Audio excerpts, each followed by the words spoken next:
ഇന്നൊരൽപ്പം പരദൂഷണമായാലോ? ദീദിയിൽ ഇപ്പോൾ നടക്കുന്ന current issues, ഗിസയിലും അനുമോളും രണ്ടുപേരും ജനപ്രിയ താരങ്ങൾ, എല്ലാവർക്കും ഫാൻസ് ഉണ്ട്. മലയാളി ആണെങ്കിൽ പോലും കേരളത്തിന് പുറത്ത് ഗിസയിലിന് സപ്പോർട്ടേഴ്സ്. ഇവിടെ സ്റ്റാർ മാജിക്കിലൂടെ എല്ലാവരുടെയും ജനപ്രിയ താരമായിട്ടുള്ള അനുമോൾക്ക് മലയാളികളുടെ സപ്പോർട്ട്. ഇപ്പോ BB7-ലെ ഗിസേൽ തക്കാലിന്റെയും അനുമോളുടെയും പ്രശ്നത്തിന്റെ പ്രധാന കാരണം അനുമോളിന്റെ അസൂയയും അതിന്റെ മേലുണ്ടായിട്ടുള്ള വിവരമില്ലായ്മയാണെന്ന് പറഞ്ഞാൽ അനുമോളുടെ പ്രേക്ഷകർക്ക് അംഗീകരിക്കാൻ പറ്റും. അല്ലാത്ത പക്ഷം അനുമോളുടെ ഈ പ്രവൃത്തി ഒരു സാധാരണ പെൺകുട്ടി എന്നുള്ള രീതിയിലേക്ക് ഒതുങ്ങി പോവുകയായിരുന്നു. ഇതൊരു ഗെയിം പ്ലാൻ ആണ്. അത് മൈൻഡ് വെച്ച് മാത്രം കളിക്കാൻ കഴിയുന്നത്. അവിടെ അസൂയക്കും കുശുമ്പിനും ഒന്നും ഒരു കാര്യമില്ല. ഇവിടെ അനുമോൾക്ക് രണ്ട് തരത്തിലുള്ള പ്ലാനാണുള്ളത്. ഒന്ന്, ഗിസേലിനെ എതിർക്കുക, കണ്ടന്റ് ഉണ്ടാക്കുക. രണ്ട്, ഈ രണ്ട് കണ്ടന്റിന് ശേഷം തന്റെ മനസ്സ് തകർന്നതായിട്ടും ഞാനൊരു എന്തോ സാധാരണ ജീവിതത്തിലല്ല, ഞാൻ വളരെ മാനസികപരമായിട്ട് പിന്നിലേക്കാണ് എന്നുള്ള രീതിയിൽ അലറിക്കരയുക. എന്റെ റോസി ഇത്രയും ഭാരപ്പെട്ട പണിക്കിച്ചത് എന്റെ നടു തളർന്നു. അതെ, പറഞ്ഞതങ്ങ് കേട്ടാ മതി. മൂന്ന്, ഇതെല്ലാ കണ്ടന്റിലും പുള്ളിക്കാരി സജീവമായിരിക്കുന്നത് പോലെ അവളുടെ അഭിനയ സ്കിൽ വെച്ചിട്ട് എല്ലാവരുടെ മുന്നിലും പൂക്കി കളിച്ച് എല്ലാവരുടെ മുന്നിലും ശ്രദ്ധ ആകർഷിച്ച് നിൽക്കുക എന്നുള്ളത്. രേണ പറഞ്ഞതുപോലെ കുടുംബ പ്രേക്ഷകർക്ക് മുന്നിൽ ഒരു നിലപാടുണ്ടാക്കിയെടുക്കുക എന്ന് തന്നെയായിരുന്നു അനുമോളുടെ അതിനകത്തുള്ള ഗെയിം പ്ലേ. അതിന് രേണയെ വിമർശിച്ചതോ അച്ഛനെ പോലും നീ എടാന്ന് വിളിക്കുമോ എന്നൊരു ചോദ്യമായി. ഞങ്ങളിവിടെ ഒരു സൊസൈറ്റി രൂപീകരിക്കുന്നതിന്റെ സാധാരണ കുടുംബക്കാർക്കിടയിൽ രേണയ്ക്കെതിരെ ഒരു നെഗറ്റീവ് ഇമ്പാക്ട് ഉണ്ടാവും. ശരിയായിരിക്കാം, പക്ഷെ അവളുടെ പ്രായം അത് പരിഗണിക്കേണ്ടിയിരുന്നത് ബിഗ് ബോസ്. ഗിസേലിന്റെ കാര്യത്തിൽ റൂൾ ബ്രേക്കിംഗ് ആയിരിക്കാം ചിലപ്പോൾ അവരുടെ കണ്ടന്റ്, അല്ലെങ്കിൽ അതായിരിക്കാം അവരുടെ ഗെയിം. പക്ഷെ ഈ സമയം അനുമോള് അങ്ങനെയുള്ള കാര്യങ്ങൾ കണ്ടുപിടിക്കുമ്പോൾ ഡയറക്റ്റ് ക്യാമറയിലേക്ക് നോക്കി എനിക്ക് കൺഫെഷൻ റൂമിലേക്ക് വരണം എന്ന് പറഞ്ഞ് കൺഫെഷൻ റൂമിൽ വെച്ച് ഇതിനെതിരെ വളരെ ശക്തമായി പരാമർശിക്കുകയും തുടർന്ന് ശ്രീ മോഹൻലാൽ വരുന്ന വേദിയിൽ വെച്ചിട്ട് പുള്ളിക്കാരിക്ക് സ്ട്രോങ് ആയിട്ട് തന്നെ നിലപാട് വ്യക്തമാക്കുകയും ചെയ്യാൻ കഴിഞ്ഞിരുന്നുവെങ്കിൽ ഒരുപക്ഷെ ഇത്രയും കണ്ടസ്റ്റൻസിന്റെ വെറുപ്പ് പുള്ളിക്കാരിക്ക് കിട്ടുമായിരുന്നില്ല. ഇവിടെ നമ്മൾ കാണാതെ പോയ 2-3 കാർഡ്സ് ഉണ്ട്. ആരൊക്കെയാണെന്ന് പറയാം. ഒന്ന്, ആദില നൂറ. 2 വള്ളത്തിൽ കാല് കുത്തുക എന്നതല്ല, മറിച്ച് ഒരു വള്ളത്തിലും കാല് കുത്തുത്തുമില്ല. സ്വന്തമായിട്ടുള്ള അഭിപ്രായം ഉണ്ടെങ്കിലും അതിന് എന്താണോ സ്യൂട്ടബിൾ എന്നുള്ള രീതിയിൽ മാത്രം ചിന്തിച്ചുകൊണ്ട് ആർക്ക് വേണ്ടി ഫേവർ ചെയ്യാമെന്നുള്ള രീതിയിൽ നിൽക്കുന്ന ഒരു കാർഡ്. രണ്ടാമത്തെ കാർഡ് നമ്മുടെ ഷാനവാസ് ആണ്. തമ്മിൽ തെളിച്ച് അന്യോന്യം തമ്മിൽ തല്ലി മരിക്കാൻ നിൽക്കുന്ന ആ ഒരു സിറ്റുവേഷൻ കണ്ടിട്ട് ആർക്ക് ചിരിക്കുന്നത്? മുമ്പത്തെ നമ്മുടെ നോറ അറിയാമോ? ആ നോറയുടെ ഒരു തരം കാർഡ്. അതിനിടയ്ക്ക് ഒന്നും അല്ലാതായിട്ട് നിൽക്കുന്ന, അതായത് എല്ലാത്തിലും ഉണ്ട് എന്ന് ഞാൻ അതിലൊന്നിലും ഇല്ല എന്നുള്ള രീതിയിൽ എല്ലാവരെയും തെറ്റിദ്ധരിപ്പിക്കുകയും അതോടൊപ്പം താൻ വലിയ ചെയ്യുന്നതൊക്കെ ഓക്കെയാണ് എന്നുള്ള രീതിയിൽ നിൽക്കുന്ന ശരത് എന്ന് പറയുന്ന പുള്ളിക്കാരന്റെ ഒരു എന്താ പറയാ, നമുക്ക് അങ്ങനെ പറയാമോ എന്ന് എനിക്ക് അറിയില്ല, ഒരു പതിവ്രത പോലുള്ള, അതെ, നിഷ്കു കാർഡ്. അതാണ് ഇതൊക്കെ ബിഗ് ബോസിൽ വളരെയധികം മാറ്റങ്ങൾ വരുത്തി. അതായത് അവളുടെ പ്രയത്നം കൊണ്ട് അവരുടെ കണ്ടസ്റ്റൻസ് പോലും അവർക്ക് സപ്പോർട്ടായിരുന്നു. അവർ ഹ്യൂമാനിറ്റി എന്ന് പറയുന്ന ഒരു കാര്യത്തിനാണ് ഏറ്റവും കൂടുതൽ പ്രാധാന്യം കൊടുത്തത്. പക്ഷെ ഇവിടെ ഞാൻ ഗിസേലിനെ സപ്പോർട്ട് ചെയ്യുന്നതല്ല, ഇവർക്ക് രണ്ടുപേർക്കും കർമ്മ എന്നൊരു സംഭവത്തെ പറ്റി മറന്നുപോയി എന്ന് ഒരു ചിന്ത ഇടയ്ക്ക് തോന്നിയിട്ടുണ്ട്. പക്ഷെ പലവട്ടവും ഞാനത് ശ്രദ്ധിച്ചു. ഗിസേൽ പറഞ്ഞിട്ടുള്ള എന്തെങ്കിലും ഒരു കാരണം നേരെ തിരിച്ച് അനുവിന് കിട്ടുകയും അനു പറയുന്ന സമയത്ത് ആ നേരെ ഗിസേലിന് കിട്ടുകയും ചെയ്തിട്ടുണ്ട്. പുള്ളിക്കാരി ഗെയിം ബേസ് നല്ലൊരു ഗെയിമറാണ്. ഒരുപക്ഷെ റൂൾ ബ്രേക്ക് ചെയ്യുന്നത് പുള്ളിക്കാരിയെ ക്യാമറയിൽ ലാലട്ടം ക്യാച്ച് ചെയ്യണം, പുള്ളിക്കാരൻ വരുന്ന സമയത്ത് ഇത് ഡയറക്റ്റായിട്ട് ചോദിക്കണം, ഇത്ര വലിയൊരു ഇഷ്യൂ ഉണ്ടാകാതെ. എന്നാൽ അത് ഒരു നെവിൻ ചെയ്യുന്ന നിഷ്കളങ്കമായിട്ടുള്ള ഒരു പ്രവൃത്തി പോലെ ആയി മാറണം എന്ന രീതിയായിരുന്നു തെക്രാലിൻ്റെത് എന്ന് വരെ ചിന്തിക്കാനായിട്ട് നമുക്ക് സാധിക്കും. പക്ഷെ അനുവിനെ ഭക്ഷണത്തിന്റെ പേരിൽ ചപ്പാത്തിക്കളി എന്ന് വിളിക്കുമ്പോൾ ഇത് ഇങ്ങോട്ടേക്ക് തിരിഞ്ഞ് നേരെ അനു കുക്കിംഗ് ടീമിലേക്ക് വന്നപ്പോൾ ഗിസൈലിനെ കാപ്പിപ്പൊടി കളിയാക്കി മാറ്റാനും കഴിയും. അതേപോലെ മറ്റൊരു സീൻ, ഗിസൈലിന്റെ മേക്കപ്പ് സാധനങ്ങൾ ക്വസ്റ്റ്യൻ ചെയ്യുന്ന സമയത്ത് ഗിസൈലാണ് ആദ്യം അനുമോളോട് എന്ത് പറഞ്ഞത്? പുള്ളിക്കാരുടെ ചുണ്ടിലുള്ള ലിപ്സ്റ്റിക്കിനെ പറ്റി സംസാരിച്ചത്. പക്ഷെ അവൾ അത് ഉടനെ തൂത്ത് കളയുകയും തുടർന്ന് ടിഷ്യൂ പേപ്പർ യൂസ് ചെയ്തിട്ടാണോ അതോ വേസ്റ്റിൽ എടുത്തെന്നാണ് ഗിസൈൽ പറയുന്നത്. അതിലെ പുള്ളിക്കാരുടെ ഫൗണ്ടേഷൻ കണ്ടുപിടിക്കുകയും അതിനെ വിമർശിക്കുകയാണ് ചെയ്തത്. പക്ഷെ നേരെ തിരിച്ച് ഇവിടേക്ക് വന്ന് ഗിസൈലിനെ വളരെ ക്രൂരമായിട്ട് അറ്റാക്ക് ചെയ്യുകയാണ് ചെയ്തത്. അതും വിത്ത് എ ഗ്യാങ്, വിത്തൗട്ട് പുള്ളിക്കാരുടെ പെർമിഷൻ അവളുടെ സാധന സാമഗ്രികളൊക്കെ പരിശോധിക്കുകയും ഒക്കെ ചെയ്തിരുന്നു. പക്ഷെ നേരെ തിരിച്ച് ഇവിടുന്ന് ഗിസൈലും അതുപോലെ തന്നെയാണ് പിന്നീടുള്ള എപ്പിസോഡ്സിൽ നടന്നത്. ഇപ്പോ കിച്ചൺ ടീമിൽ നിന്ന് വെസൽ ടീമിലേക്ക് അനുമോളെ മാറ്റുന്ന സമയത്ത് അനുമോൾ വളരെയധികം ആക്രോശിക്കുകയും പുള്ളിക്കാരി ഒരു ജോലിയും ചെയ്യത്തില്ല എന്ന് ബിഗ് ബോസ് ഹൗസിൽ കണ്ടസ്റ്റന്റിന്റെ മുന്നിൽ വെച്ച് പറയുകയുണ്ടായി. അപ്പൊ അങ്ങനെയെങ്കിൽ മറ്റു കണ്ടസ്റ്റൻസ് എന്തിനാണ് വന്നത്? അവർക്ക് മൂന്ന് ബാധകമല്ലേ? ഗിസൈൽ ചെയ്യുന്ന അതേ റൂൾ ബ്രേക്കിംഗ്, അതുപോലെ ക്യാപ്റ്റൻസിന് ഒരു തരത്തിലും ബഹുമാനം ഇല്ലാത്തൊരു തരത്തിലേക്കാണ് അത് പോയിട്ട്. പക്ഷെ അവിടെയും കർമ്മ എന്ന് പറയുന്ന ഒരു സംഭവമുണ്ട്. ഓക്കെ, അത് മറ്റൊന്നുമല്ല, ഗിസൈലിനെ എങ്ങനെയാണോ അവൾ അറ്റാക്ക് ചെയ്തത്, അന്നേരം ഗിസൈലിനെ അറ്റാക്ക് ചെയ്യുന്ന സമയത്ത് പെൺപടകളായിട്ടുണ്ടായിരുന്ന കുറച്ച് പേര്, അതിലൂടെ എക്സ്പെഷ്യലി ഉണ്ടായിരുന്നു. അതുപോലെ തന്നെ നമ്മുടെ ഡോക്ടർ ബിന്നി, പക്ഷെ പുള്ളിക്കാരി വളരെ ഓവർ ആയിരുന്നില്ല, കുറച്ച് ആവശ്യത്തിന്. സരിക ആൻഡ് സരിക KP, ഇവർ രണ്ടുപേരും വളരെ എന്ന് പറഞ്ഞ് നിന്നിരുന്ന ഒരു സിറ്റുവേഷൻ ആയിരുന്നു. പക്ഷെ ബോയ്സ് ഫുള്ളും സപ്പോർട്ട് കാണിച്ചില്ല. കാരണം അവർ മേക്കപ്പ് എന്ന് പറയുന്ന കാര്യങ്ങൾ ഉപയോഗിക്കുന്നതിനോട് അവരോടൊന്നും പറയാൻ പറ്റത്തില്ല, എന്ന് എതിർക്കാനും പറ്റത്തില്ല. ജസ്റ്റ് അവരതിൽ പങ്കെടുത്തു എന്നല്ലാതെ ഓവറായിട്ട് റിയാക്ട് ചെയ്തിട്ടുണ്ടായിരുന്നില്ല. എങ്കിലും അത് നിന്റെ കയ്യിലാണല്ലോ ഉണ്ടാവുക. എന്റെ കയ്യിലില്ലല്ലോ, ഞാൻ ഒളിപ്പിച്ചു കഴിഞ്ഞില്ലേ. എടാ, നിന്റെ കയ്യിൽ വന്നതിന് ശേഷമല്ല അത് ഒളിപ്പിച്ചു വെക്കുക. ഒളിപ്പിച്ചു കഴിഞ്ഞാ പിന്നെ എന്റെ കാണൂലല്ലോ. പക്ഷേ അനുമോളുടെ കാര്യത്തിലേക്ക് വരുമ്പോ ബസൽ ടീം എന്ന് പറഞ്ഞ് കൊടുത്തിട്ടുള്ള ഒരു കാര്യം, അവിടെ അനുമോൾ പറഞ്ഞത് മേക്കപ്പ് അല്ലെങ്കിൽ അവളുടെ പേഴ്സണൽ കാര്യങ്ങളല്ല, മറിച്ച് ഒരു ബിഗ് ബോസ് കണ്ടസ്റ്റന്റ് എന്നുള്ള നിലയിൽ ആ ബിഗ് ബോസിനുള്ളിൽ ചെയ്യേണ്ട റൂൾസിൽ ഉണ്ടായ ഒരു മാറ്റമായിരുന്നു. അത് എല്ലാവർക്കും ബാധകമായിരുന്നു. അങ്ങനെയെങ്കിൽ കിച്ചൺ ടീമിൽ ഫുഡ് ഉണ്ടാക്കാതിരിക്കാമായിരുന്നല്ലോ, ബാത്റൂം ക്ലീനിങ് ചെയ്യാതിരിക്കാമായിരുന്നല്ലോ, ഫ്ലോർ ക്ലീനിങ് ചെയ്യാതിരിക്കാമായിരുന്നല്ലോ. ഇതൊന്നും തന്നെ ഒരു വിഷയമാക്കാതെ അനുവിന്റെ നിലപാടിൽ ഉറച്ചു നിന്നു. ഇത് നിലപാടെന്ന് പറയാൻ പറ്റില്ല. എന്നിരുന്നാലും പുള്ളിക്കാരി അവിടെ കുറച്ച് കാര്യങ്ങൾ പറഞ്ഞു, ഞാൻ ഫുഡ് കഴിക്കത്തില്ല, ഞാൻ എടുക്കത്തില്ല. എങ്കിൽ പിന്നെ എന്തിനു വേണ്ടി നെവിൻ കൊടുത്തപ്പോൾ കഴിക്കാൻ പോയി? That's A fact. പുള്ളിക്കാരി പറഞ്ഞത് എനിക്ക് മാറ്റി വെച്ചോളാം, ഞാൻ കഴിച്ചോളാം, വാട്ടെവർ. പിണക്കം അല്ലെങ്കിൽ തന്നെ ഇവിടെ എനിക്ക് പറയാനുള്ള ഒരു കാര്യം, രന ഫാത്തിമയെ, അവളുടെ കാര്യങ്ങൾ, അവൾ ചെയ്യുന്ന പ്രത്യേകതകൾ, അവളുടെ വയസ്സിനെ അനുസരിച്ച് പുള്ളിക്കാരി വളരെയധികം മെച്ചുവർഡായി എന്നുള്ള രീതിയിൽ പക്വതപൂർവ്വം അതിനെ കൈകാര്യം ചെയ്യാൻ ശ്രമിച്ചിട്ടുണ്ട്, പല ഉപദേശങ്ങളും കൊടുത്തിട്ടുണ്ട്. പക്ഷേ ഇതേ സമയം പുള്ളിക്കാരി സ്വന്തം രീതിയിൽ തറന്നഴുകുകയും അവളുടെ ആ ഒരു ചെയ്യേണ്ട കർമ്മം എന്താണ്, ചെയ്യേണ്ട ഉത്തരവാദിത്തം എന്താണ് എന്നുള്ളത് മറന്ന് രന ഫാത്തിമയെക്കാളും വിവേകമില്ലാത്ത രീതിയിലേക്ക് മാറുകയും ചെയ്തിരുന്നു. ഇതിനെ കൂട്ടമായി ആക്രമിച്ചതുപോലെ തന്നെ നേരെ തിരിച്ചും ഇവിടെ ഒരു തിരിച്ചടി ഉണ്ടായി അല്ലെ. ബസൽ ടീം ഇളവി. ബസൽ ടീം മാത്രമാണ് ഇളകിയത്. ബസൽ ടീമിലുള്ള ആദിലങ്ങൾ നോക്കണ്ട, അവർ ജസ്റ്റ് ഒരു നിഴലാണ്, ജസ്റ്റ് ഷാഡോ. ക്യാപ്റ്റന് ഒരു തരത്തിലും വില കൊടുക്കാത്ത കണ്ടസ്റ്റൻസ് ആയിരുന്നു ഈ ഒരു സീസൺ. അതുപോലെ തന്നെ ബിഗ് ബോസ് റൂൾസിനെ വളരെ അധികം തരം താഴ്ത്തി കാണുന്ന ഒരു ടീമായിരുന്നു. ഇതെല്ലാം പോട്ടെ, നമുക്ക് തക്കാളിന്റെ കാര്യത്തിലേക്ക് വരാം. കർമ്മ ഇസ് റിവേഴ്സ്. ചപ്പാത്തി കളി, ഇവിടെ കാപ്പിപ്പൊടി കളി. റൂൾസ് ബ്രേക്കിങ്ങിന്റെ കാര്യത്തിൽ ഗിസൈലിനെ കൂട്ടമായിട്ട് ആക്രമിച്ച ഒരു ടീം അനുമോളുടെ നേതൃത്വത്തിൽ. എന്നെ നേരെ തിരിച്ച് ഇവിടേക്ക് വന്നപ്പോൾ അനുമോൾക്കോ ഒരു തരത്തിലും ആർക്കും സപ്പോർട്ട് ചെയ്യാൻ പറ്റാത്ത രീതിയിലേക്ക് മാറി. പക്ഷെ ഇതിനിടയ്ക്ക് ഒരു ജെൻഡർ കാർഡ് വന്നു. രേണുസുതി പുള്ളിക്കാരത്തി പറഞ്ഞത് പെണ്ണായിരുന്നിട്ട് പോലും അവളെ ഇങ്ങനെ സപ്പോർട്ട് ചെയ്തു എന്നാണ്. ജെൻഡർ കാർഡില്ല, എടുത്ത് വെളിയിൽ കളയുന്ന പറഞ്ഞ രേണുസുതിക്ക് എന്താണ് അവിടെ കാര്യം? ഇപ്പോഴത്തെ ബിഗ് ബോസിൽ നമുക്ക് ശ്രദ്ധിക്കാം, രേണുസുതി ഒരു ഇൻഫ്ലുവൻസർ ആണ്. എനിക്ക് പുള്ളിക്കാരുടെ പേഴ്സണലി ഒരു ഈഗോയോ ഒന്നുമല്ല. പക്ഷെ ഇവിടെ മൈൻഡ് ഗെയിം എന്ന് പറഞ്ഞിട്ട് മൈൻഡ് ഗെയിമിന് രേണുസുതിക്ക് സമയമില്ല. ഫിസിക്കൽ ഒരു ടാസ്കിന് രേണുസുതിക്ക് ഓക്കെ അല്ല. ഫിസിക്കലിയും മെന്റലിയും രേണുസുതി ഓക്കെ അല്ല എന്ന് രേണുസുതി വരെ പറഞ്ഞു. പക്ഷെ അവിടെ നടക്കുന്ന ഒരു നിഷ്കു കാർഡ്, അതിന്റെ കൂട്ടത്തിൽ ഒരു ഫേവറിങ് സിമ്പതി കാർഡും കൂടെ ഉണ്ട്.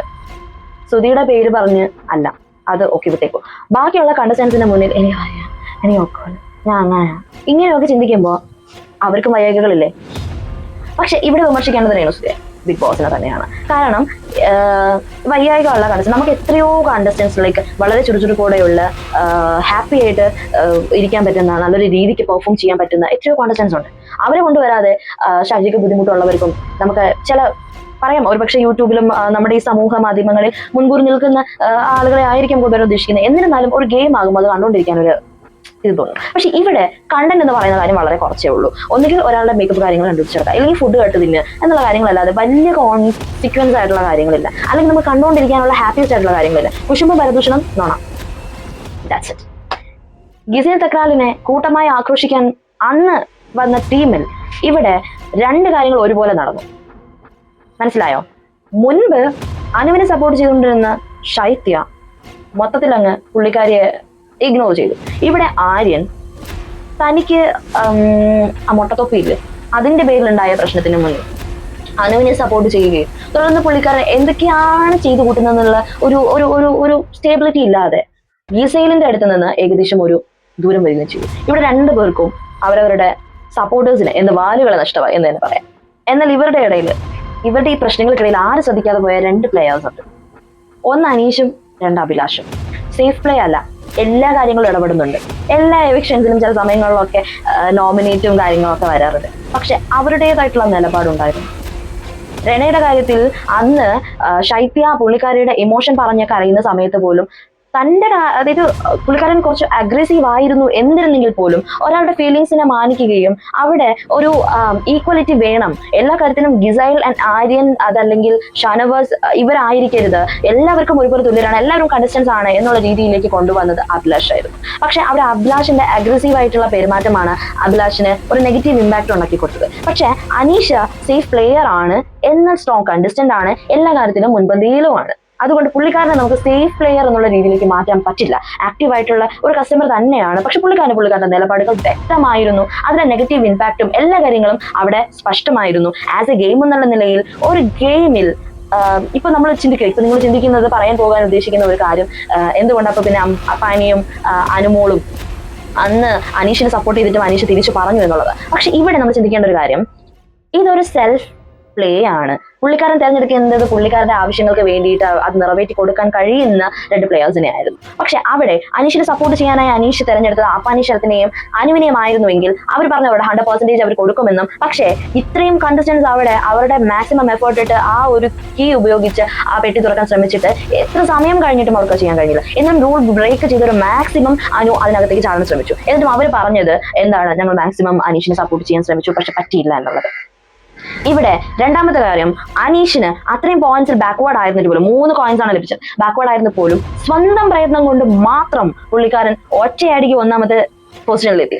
That's a brilliant game. Like മാരാറല്ല, മാരാന്റെ അടുത്ത് വരില്ല, ബട്ട് ലൈക്ക് മാരാർ പുള്ളിക്കാരൻ ഒരു സ്ട്രേറ്റ് ആയിട്ടുള്ള ഒരു വ്യൂ ഉണ്ട്. മാത്രമല്ല ഇവിടെ നമ്മൾ ചിന്തിക്കേണ്ട ഒരു കാര്യം, ഇതൊരു മൈൻഡ് ഗെയിമാണ്. നമ്മുടെ കൂടെ നിൽക്കുന്നവരെ പോലും നമ്മൾ പറയേണ്ടി വരും, ഈ ഒരു കാര്യം പറഞ്ഞ് അനുവും ഡെഫ് ആയിട്ടുണ്ട്. അങ്ങനെയെങ്കിൽ അനീഷ് എന്തുമാത്രം ഡെഫ് ആവണം.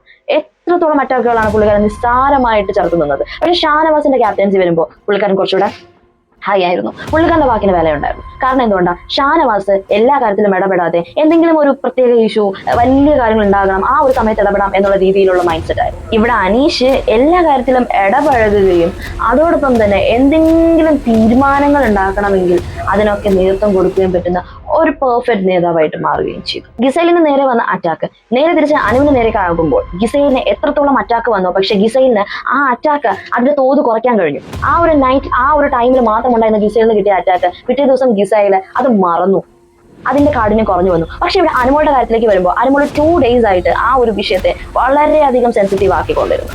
വിഷയത്തെ വളരെയധികം ഒരു എക്സ്പ്ലോഷൻ എന്നുള്ള രീതിയിലേക്ക് കൊണ്ടുപോയി.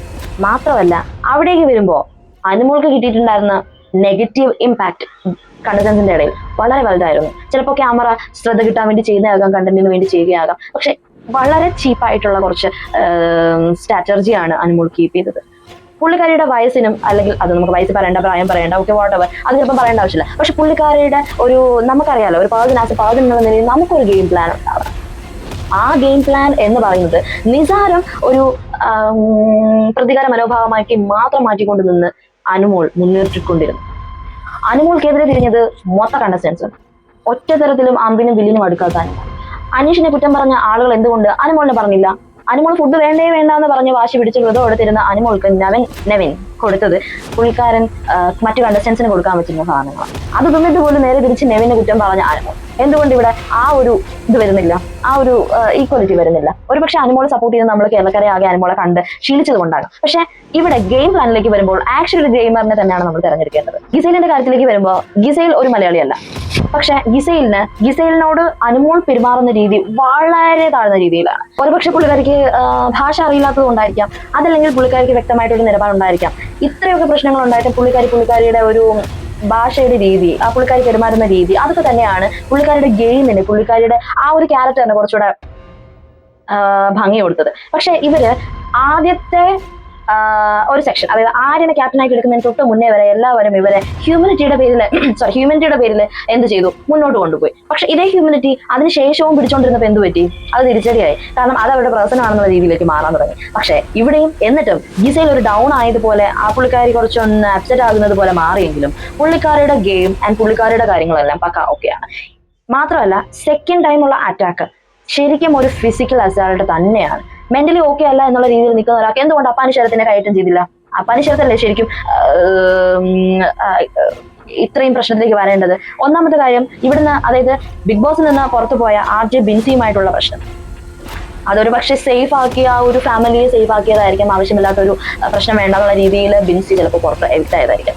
RJ ബിൻസിയുടെ പ്രശ്നം, പ്രത്യേകിച്ച് രണ്ടാമത്തെ വട്ടം ഗർഭിണിയായ തന്റെ ഭാര്യയെ കുറ്റം പറഞ്ഞ പ്രശ്നം, ഇത്രയും അഗ്രസീവ് ആയിട്ടുള്ള ഒരു പേഴ്സൺ ആണ് നമ്മുടെ സ്വന്തം അപ്പാനി ശരത്ത്. പക്ഷെ അപ്പാനി ശരത്തല്ലേ കയറ്റം ചെയ്യേണ്ടത്, അപ്പാനി ശരത്ത് ചെയ്തിട്ടില്ല. ഇവിടെ 2 ഫിസിക്കൽ അസാൾട്ട് നടന്നിട്ടുണ്ട്. ഒന്ന് അനുമോള് തന്നെയാണ് 2 വട്ടം ഗിസേലിനെ ഫിസിക്കൽ അറ്റാക്ക് ചെയ്യാൻ ശ്രമിച്ചിട്ടുണ്ട്. പിന്നെ അടുത്തത് രന ഫാത്തിമ. അന്ന് നടന്ന ഇൻസിഡന്റ്, അതായത് ശൈത്യയുടെ പ്രശ്നത്തിൽ ചിരിച്ചു എന്ന് പറയുമ്പോൾ ആ പ്രശ്നത്തിൽ ഒനിയലിനെ കൈ കൊണ്ട് പുറകിന്ന് തള്ളുന്നത് രനയാണ്. നമ്മളെ ഒരാൾ അറ്റാക്ക് ചെയ്യുന്ന സമയത്ത് അല്ലെങ്കിൽ നമ്മളെ ഒരാൾ ട്രിഗർ ചെയ്യുന്ന സമയത്ത് നമുക്ക് ദേഷ്യം വരും, പൊതുവായിട്ട് ദേഷ്യം വരും. പക്ഷെ ആ സമയത്ത് ഒനിയൽ ഉപയോഗിച്ച ഭാഷ മാത്രം പ്രശ്നം ഉണ്ടായിരുന്നുള്ളൂ. പക്ഷെ അതിനുള്ള പ്രശ്നം ഉണ്ടാക്കിയത് രനയായിരുന്നു. പക്ഷെ കുട്ടിയാണ്, പ്രായം കുറവാണ് എന്നൊരു ആ ഒരു കാർഡ് ശരിക്കും രന ആസ്വദിക്കുന്നുണ്ട്. അന്ന് എന്തുകൊണ്ട് രന പറഞ്ഞില്ല? അന്ന് എന്തുകൊണ്ട് രനയ്ക്ക് അത് പ്രശ്നമായിരുന്നില്ല? ഒനിയലിന്റെ ഇഷ്യൂവിൽ അന്ന് രന പറഞ്ഞാമായിരുന്നില്ല, ഞാൻ തള്ളിയിട്ടാണ് പുള്ളിക്കാരൻ പറഞ്ഞതെന്ന് പറയാമായിരുന്നല്ലോ. അന്ന് ഷാനവാസ് രന കുട്ടിയാണ് വിട്ടോട്ടെ എന്ന് പറഞ്ഞ് എല്ലാവരുടെ മുന്നിൽ വെച്ച്, രനയുടെ മുന്നിൽ ഉൾപ്പെടെ വെച്ച് പറയുമ്പോഴും രന എന്തുകൊണ്ട് പറഞ്ഞില്ല? ഞാൻ കുട്ടികളെ, ഞാൻ വലുതാണ്, എനിക്ക് ഒറ്റയ്ക്ക് കളിക്കാമെന്ന് അറിയാം എന്നുള്ള ഒരു കാര്യം. രനയ്ക്ക് ആ ഒരു പ്രിവിലേജ് കിട്ടുന്നുമുണ്ട്, രന അത് ആസ്വദിക്കുന്നുമുണ്ട്. പക്ഷെ ആളുകൾ കാണുക പുള്ളിക്കാരി വലിയൊരു ഇതിലേക്ക് തലത്തിലേക്ക്, അതായത് ഞാൻ അങ്ങനെയല്ല, ഞാൻ വലുതാണ്, എന്റെ വാക്കിന് വിലയുണ്ട് എന്നുള്ള രീതിയിലേക്ക് മാറുകയും ചെയ്തിട്ടുണ്ടായിരുന്നു. എന്ത് തന്നെ ആയിരുന്നാലും എൻ്റെ ഒരു പ്രഡിക്ഷൻ ലൈക്ക് അനുമോളും ഗിസയിലും കപ്പടിക്കുമെന്ന് തോന്നുന്നില്ല. കാരണം അതിനിടയിൽ കുറച്ച് പേര് കളിക്കുന്നുണ്ട്. അപ്പൊ എന്തായാലും നോക്കാം ബിഗ് ബോസ് സീസൺ 7 കപ്പ് ആർക്ക് കിട്ടും. ബിഗ് ബോസ് സീസൺ 7 ഇനി അങ്ങോട്ടുള്ളതെല്ലാം 7ന്റെ പണികളായിരിക്കും എന്ന് ബിഗ് ബോസ് തന്നെയാണ് അനൗൺസ് ചെയ്തിട്ടുള്ളത്. മാത്രമല്ല നിങ്ങളുടെ ഫേവറേറ്റ് ആയിട്ടുള്ള കണ്ടസ്റ്റന്റിനെ നിങ്ങൾക്ക് സപ്പോർട്ട് ചെയ്യണമെന്നുണ്ടെങ്കിൽ വോട്ടും കാര്യങ്ങളൊക്കെ കൃത്യമായിട്ട് രേഖപ്പെടുത്താം. അതുപോലെ തന്നെ ഇതൊരു പേഴ്സണൽ ഈഗോ കാര്യങ്ങളൊന്നുമല്ല. ആൻഡ് ഞാനൊരു ബിഗ് ബോസ് ഫാനാണ്. സോ അതിൻ്റെ ബേസിൽ എനിക്ക് തോന്നിയിട്ടുള്ള കാര്യങ്ങളാണ് ഞാൻ വീഡിയോ ചെയ്തിട്ടുള്ളത്. ആൻഡ് നെക്സ്റ്റ് ഒരു വീഡിയോ ആയിട്ട് വരുന്നത് വരെ ബൈ, ടാറ്റാ, സീ യു.